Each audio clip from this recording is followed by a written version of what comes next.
दिबांग, आपकी निगाह में चेहरा बड़ा मुद्दा है या दरअसल महंगाई, बेरोजगारी, ये गारंटियां जो लोगों के बीच एक साइलेंट वोटर होता है, और साइलेंट वोटर की मार बड़ी ज़बरदस्त होती है, और हम यहाँ बैठे हुए स्टूडियो में कई बार भाप भी नहीं पाते, या जो हम पैराट्रूपिंग करते हैं जी, गाड़ी में बैठे ड्राइवर से बात कर ली, 2 चाय के खोखे पर चले गए और हम सोचते हैं कि हम दुनिया जहाँ का ज्ञान समेट लाए।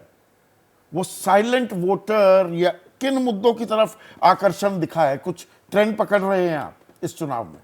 देखिए, साइलेंट वोटर की जहाँ तक बात है तो कुछ बातें आज के चुनाव की मैं बता दे रहा हूँ। उसमें आपने जो सवाल पूछा उसका भी जवाब आ जाता है। ये बताया जाता है कि ग्रामीण क्षेत्रों में महिलाओं ने इस बार जमकर वोटिंग की। हम जानते हैं कि राजस्थान में वैसे भी महिलाएं पुरुषों के मुकाबले 1 से 2% ज़्यादा वोट डालती हैं। तो हिसाब ये लगाया जाए, राजस्थान में नहीं डाल पाई, पर अब वो लग रहा है कि ऐसा हो जाएगा। जी, पिछली बार कुछ इलाकों में 50 सीटें थी, 52 जहां पर ज्यादा डाला। जी, मैं ये कह रहा हूँ कि ग्रामीण इलाकों में अगर महिलाओं ने ज़्यादा वोट दिया तो लोग इसको इससे जोड़ रहे हैं कि महिलाओं को जो इन्होंने अलग अलग स्कीम्स दिखाई उसकी वजह से ये हुआ।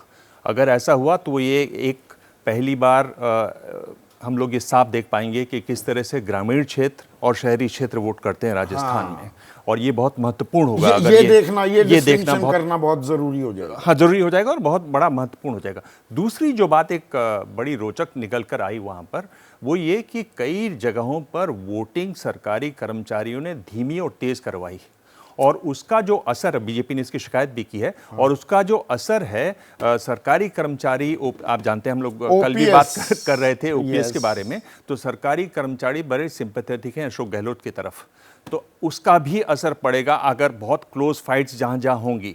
तो मेरे ख्याल से ये भी एक बहुत 8 लाख के करीब है विजय, 8 लाख सरकारी कर्मचारी। 2003 में अशोक गहलोत केवल सरकारी कर्मचारियों की नाराजगी की वजह से हारे थे। जी, एक ये मत। दूसरा एक और जो बड़ी बात ये आ रही है कि जहां जहां क्लोज फाइट्स हुई वहां जमकर वोटिंग हुई है, और उसमें ये देखा जा रहा है कि कांग्रेस को उससे फायदा होगा। ये सब कहने के बावजूद जो मुद्दा बीजेपी के लिए प्ले कर रहा है, जिसका यहाँ पर और लोगों ने भी उल्लेख किया, वो है पोलराइजेशन वाला। इलेक्शन पोलराइज भी हुआ है।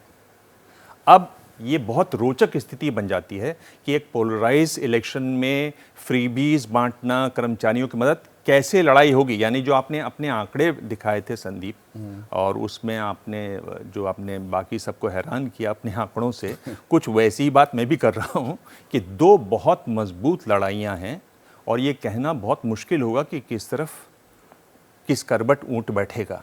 ऊंट की बात आप भी लगातार कर रहे हैं। तो एक ये बहुत इंटरेस्टिंग सिचुएशन आ जाती है, और मेरे ख्याल से ये पकड़ अशोक गहलोत को रही। अशोक गहलोत शुरू से इस बात को समझते रहे कि उन्होंने जो काम किया है, जो फ्रीबीज दी हैं, उनका फायदा उनको होगा, और मेरे ख्याल से इसीलिए जबकि मुझे लगता है कि अगर आप बीजेपी को देखें तो बीजेपी बहुत क्लियर नहीं थी क्या मुद्दे हमें लगाने हैं। यानी उन्होंने, अगर आप प्रधानमंत्री का प्रचार देखें तो उसमें बड़े हमले किए गए सीधे अशोक गहलोत पर, और 9 नवंबर को एक बैठक सभा की प्रधानमंत्री ने उदयपुर में 44 बार 41 मिनट की भाषण में 44 बार कांग्रेस का जिक्र किया, अशोक गहलोत का एक बार भी जिक्र नहीं किया। यानी बीजेपी ने बहुत ज़्यादा अपने गियर बदले। अगर आप देखें, वसुंधरा राजे, बिल्कुल एक वीडियो है, वसुंधरा राजे फूल लेकर खड़ी हुए, प्रधानमंत्री उनके पास तक आते नहीं है, निकल जाते हैं बगल से। फिर एक वीडियो वो भी आया जिसमें एक माला है, और उसमें माला में नॉर्मली जो बड़े नेता हैं सिर्फ एक ही रहते हैं, लेकिन उस माला में वसुंधरा राजे थी तो प्रधानमंत्री भी थे। यानी वहाँ भी एक बदलाव किया। तो बीजेपी ने कई गियर बदले। यानी बीजेपी राज्य को उतना साफ नहीं पकड़ पाई, और बीजेपी लड़ी केंद्र के हिसाब से लड़ी। उसमें तो मेरी थ्योरी है, और जो आशुतोष भी अभी कह रहे थे, आशुतोष जो कह रहे थे वो आरएसएस का मुखपत्र है, उसी की बात कर रहे थे आशुतोष अभी, कि किस तरीके से आपने केंद्र की तरफ से पढ़ा। और एक ये बात जो कर्नाटक चुनाव के बाद लिखी गई कि आप हिंदुत्व का मुद्दा, प्रधानमंत्री के करिश्मे का मुद्दा तभी चल पाता है जब स्थानीय नेता भी मजबूत हो। 23 मई का ये लेख था। जी, 13 मई को नतीजे आए थे जी, पर हम प्रधानमंत्री और अमित शाह के स्टाइल को जानते हैं, तो वो कि वो हर बात नहीं मान रहे, वो हर चीज वही चीज कर रहे हैं, प्रधानमंत्री दिखा रहे हैं कि हम यही करेंगे और हिंदुत्व। जी, और उसमें काम हो जाता अगर ये वो सिचुएशन को ठीक पढ़ पाते। मेरे ख्याल से जिस तरह से उन्होंने गियर बदले अपने, तो वो ये दिखाता है रणनीति कि 2024 की राह भी तय कर देगी। अगर ये काम कर जाती है तो हम ये मान सकते हैं यही राह बीजेपी पकड़ने वाली है 2024 के लिए। बिल्कुल साफ हो जाएगा फिर। लेकिन अशोक गहलोत जिस तरह से लड़े, अशोक गहलोत की कमी कहां रही?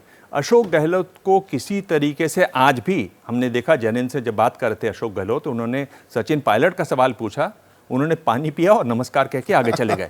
यानी आज भी वोटिंग के दिन भी, हालांकि उन्होंने अपने ट्वीट से एक वीडियो दिखाया सचिन पायलट का, उसमें पेश किया गया कि हमारे नए नेता हैं, पर आज भी अशोक गहलोत एक वो जो एक गांठ बनी हुई है, रस्सी तो जुड़ी है पर वो जो गांठ है वो दिखाई देती है, और इतने अनुभवी नेता हैं फिर भी वो दिखाई देती है। ये बहुत कुछ कहता है।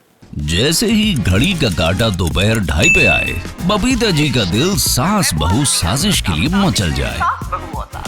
और ये है इनकी बहू, पूरे दिन ऑफिस की टेंशन हो जाए गॉन जब ये करें अपना फेवरेट शो फ्री टाइम पे ऑन। इनकी तरह आप भी देखिए अपना फेवरेट शो अपने टाइम पर और डाउनलोड कीजिए एबीपी लाइव ऐप अपने स्मार्ट टीवी पर।